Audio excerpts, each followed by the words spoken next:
Že sa musím si vyťahnuť tam vlastne stále teda. Som začala kopať, som zvedla, že tu mala byť taká komora vlastne.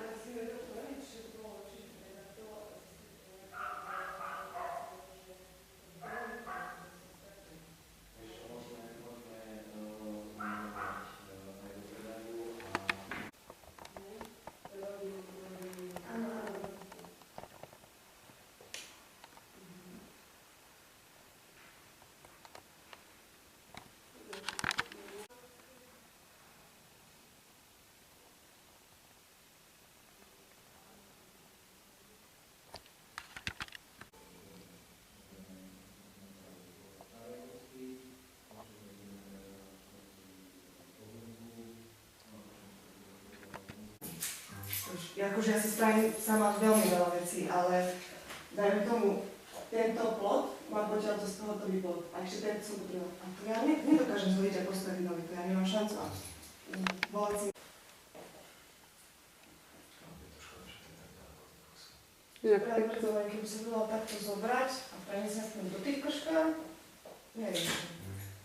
No tak to viem. To by bolo fajn, dostaneš proste peniaz, len doma dneska peniaz. Takže, keď má niekto odloženú, ja neviem, len 30.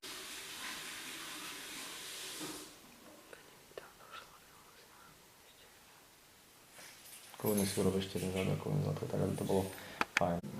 Tam nič a toto potom, ja si myslím, že treba spraviť len vonkajšiu fasádu, aby niekto si chodil ako okolo nového.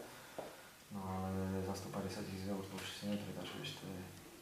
Tak to si ja som tým, že ja som.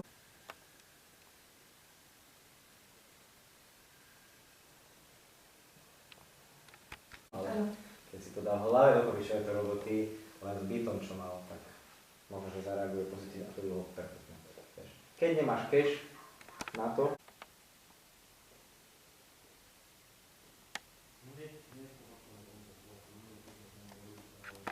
čiže takto keby sa chytil napríklad tento človek, že mu vyhovuje to, že nevadí, že bude tu, ale už má v takomto stave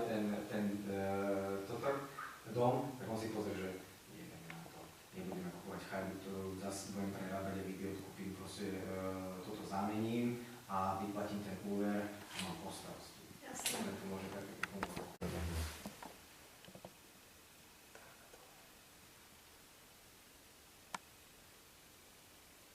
Super. Bum. Chvíľku vás nechám, idem si ja...